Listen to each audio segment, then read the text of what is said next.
박근혜 대통령 시정연설이 네. 이제 어저께 있었는데 그 얘기 한번 해보죠. 박수가 27번 나왔다. 네. 원래 대통령 연설하면 박수 쳐야 됩니까? 여기 치죠.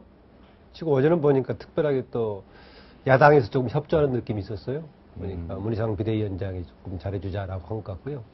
김재원 수석 등이 또 상당히 박수를 유도하는 느낌도 있었고요. 박수를 유도하고. 한두 번 작은 박수가 빠져서 그랬나 모르겠지만 어떤 통계는 28번이라고 해서 예. 27번 한 쪽 보니까 어쨌든 그냥 어제는 뭐 지난해에 비해서는 조금 우호적인 가운데 연설 자체는 진행됐던 것 같습니다. 아니 뭐 이제 예산 시정 연설이기 때문에 뭐 대통령의 시정 연설에 담길 내용이 뭔가 대충 예상이 됐었죠. 오히려 국민들이 관심이 있고 언론이 관심이 있었던 것은 과연 이게 이제 여야 관계 그다음에 그 시정 연설 이후에 이제 여야 대표와 대통령의 어떤 그 대담 뭐 이런데 어떤 분위기일 것인가.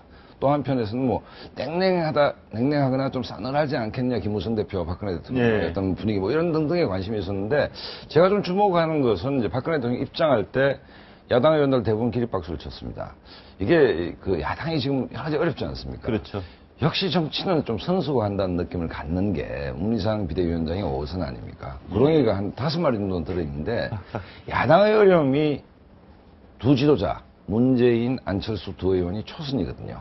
역시 좀 선수가 많고 노련한 웃으면서 할 말 당하는 문희상 의원의 이제 좀 정치력도 상당히 돋보였고 또 들어올 때 야당 의원이 기립박수 치는 모습도 국민들이 보기에는 괜찮았다. 뭐 이렇게. 예, 알겠습니다. 근데 그 좀 그런 말씀하시는 분들이 계시더라고요. 그 대통령께서 이제 연설하실 때 말을 좀 빨리 하더라.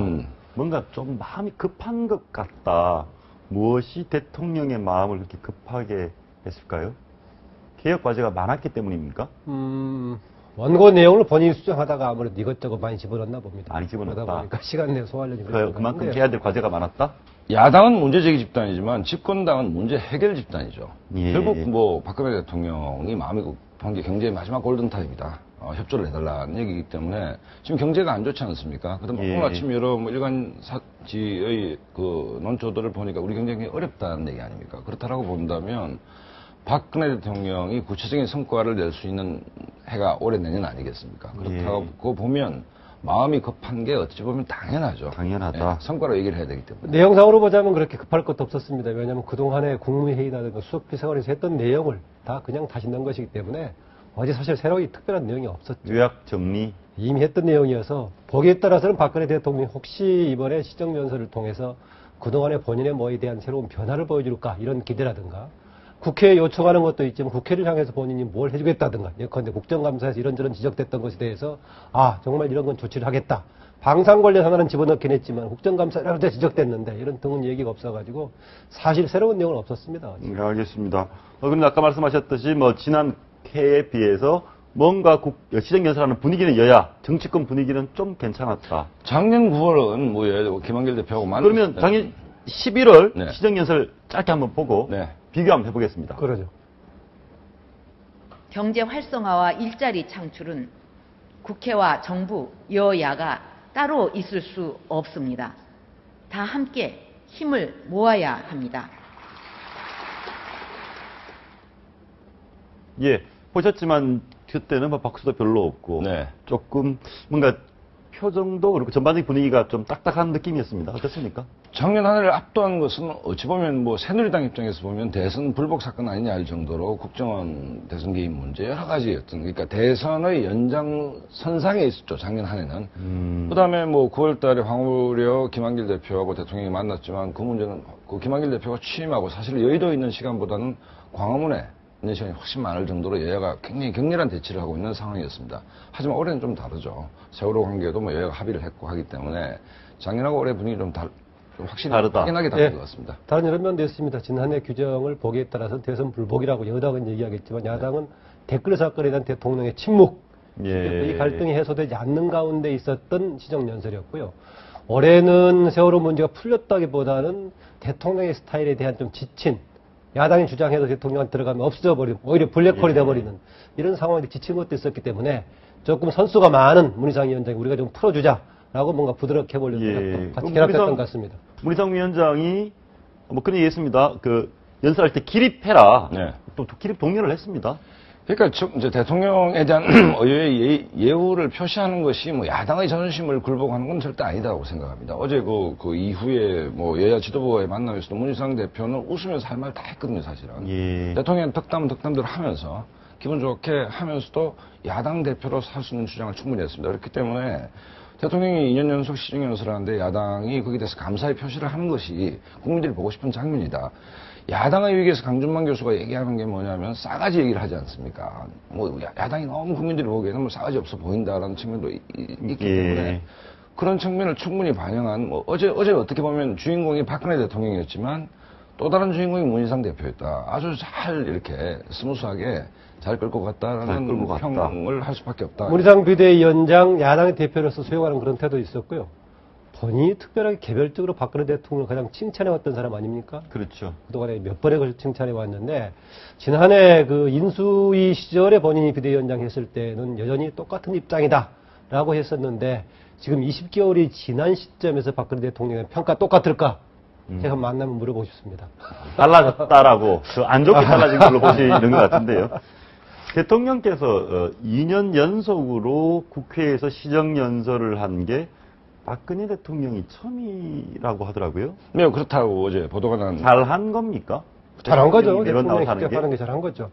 잘한 건데 제가 너무 조금 이제 부족한 점만 지적한가 모르겠는데 어제 보니까 특히 아까 빛나는 분이 대통령 못지않게 문희상 지금 예. 야당 대표 비대위원장이라고 했었는데 김무성 대표하고는 두 번에 마주치는 장면 보니까 마지막 나가는 장면에서 보니까 거의 손을 뒤에 살짝 나가면서 몸부터 나가는 거에서 실수한 장면인가 아니면 상당히 표정이 좀 안 좋아 보이는 느낌이 있어서 김무성 대표와 대통령께서요? 예 마지막 나가는 장면이 악수하는 장면을 보니까 거의 보시죠, 살짝 하면서- 지금. 예 한번 보시죠. 조금 전 모습이었네요. 예, 손이 뒤로 빠지면서 몸이 나가버리더라고요. 저렇게. 그러네요. 손을 예. 살짝 떼고 몸이 먼저 싹 예, 들어와서. 나가버렸네요. 그러니까 우리가 여러 사람 지나갈 때 대충 한번 스치고 지나가는 것처럼 해서 향후 당청 관계에서 델리깃한 전망을 해봅니다. 뭐 그렇게 볼 수도 있지만 이제 이 어떤 우리가 행사를 할 때 같은 식구끼리는 뭐 평소에 얘기를 많이 하니까 예. 심한 거 상대편을 배려하는 것이고 시정연설 말씀을 하셨는데 미국은 백악관이 있고 그다음에 그 앞에 의회가 있고 그다음에 국립묘지가 있지 않습니까? 이게 그렇죠. 일직선상에 있습니다. 그렇죠. 한국은 청와대가 있고 저쪽에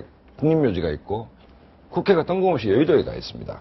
삼각형으로 아주 뚝뚝 그렇죠. 떨어져 있죠.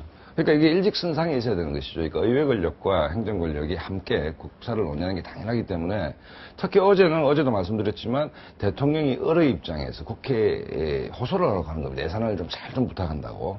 그런 뭐 자리니까 시정연설은 자주 할수록 좋다는 생각이 들고 그 얘기는 국회와 행정부가 자주 만나서 머리를 맞대는 모습을 국민들이 보고 싶어 한다. 뭐 그런 측면에서 아주 잘 됐다라고. 그런 점 좋다고 봅니다. 특히 대통령이 의뢰 입장에서 국민의 대표, 또 다른 대표인 네. 국회에게 그런 입장이 필요한데 혹시 그동안에 슈퍼갑의 입장에서 해왔지 않는가? 대통령도 생각해 볼 필요는 있습니다. 알겠습니다.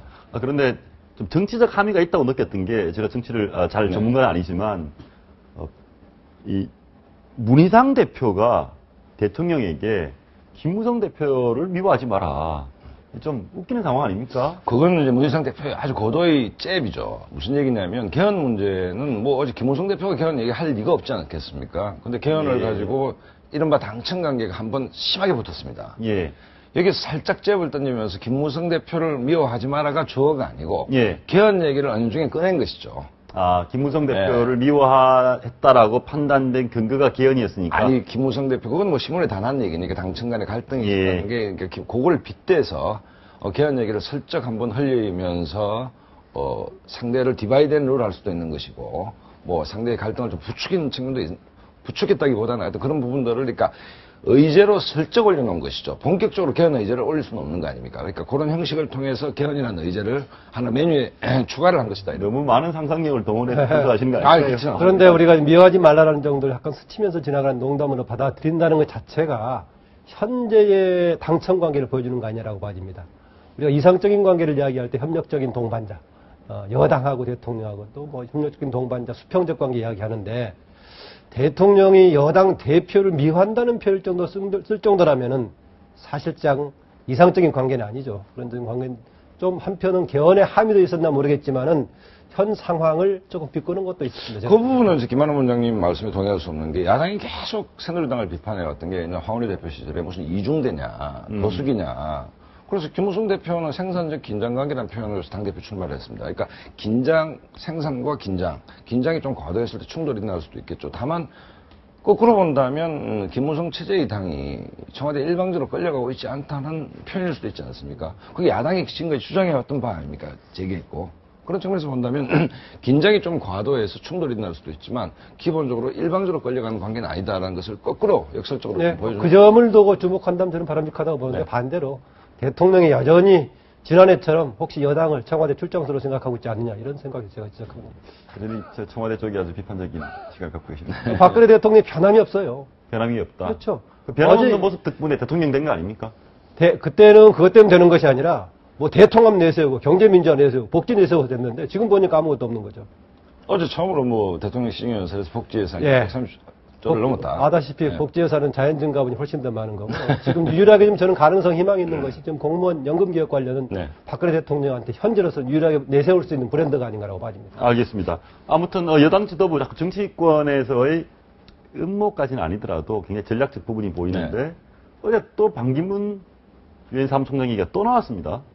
그러니까 이제 어떤 행사가 있을 때 어제 이제 친박 그 의원들이 이제 그 이택수 리얼미터 대표가 발제자로 나서고 뭐 있다고 그러는데 누가 그 행사를 주최했느냐가 중요하죠. 예. 유기준 의원을 중심으로 해서 주최를 했고 이 얘기는 일관되게 이제 소위 김무성 견제론인데 우리에게는 당신 말고도 이런 카드도 있습니다라는 것을 보여주기 위한 거 아니겠습니까? 원장님도 그렇게 보십니까? 뭐 그렇죠. 지금은 현재 지금 친박이 어려운 이유 중에 하나가 박근혜 대통령이 빠지고 나오면 다른 구심점이 없다는 거죠. 아, 우리가 거론되는 잠재적인 차기 여권의 대권 주자 거의 대부분이 비박 주자들이기 때문에 그 점에서는 사실 박근혜 대통령 중심의 향후 권력 쉽지는 않은 측면이 있습니다. 그랬을 때 거의 유일한 카드가 외부에 있는 유력한 사람을 자기 편으로 네. 끌어들이는 것인데 과연 친박 쪽으로 올 것인지 심지어는 야당도 포함하고 있는 쪽이니까 어느 쪽으로 갈지 아니면 아예 반기문 현 총장이 정치권하고 거리를 둘지 알 수 없는 일이죠. 그거야. 예. 또 하나는 뭐 역대 87년 헌법 이후에 어떤 정권을 담당한 주체도 차기를 만들고자 인위적으로 노력했습니다. 성공한 적이 한 번도 없습니다. 그런 어느 날 측면에서 봤을 갑자기 때 짠 하고 나타납니까?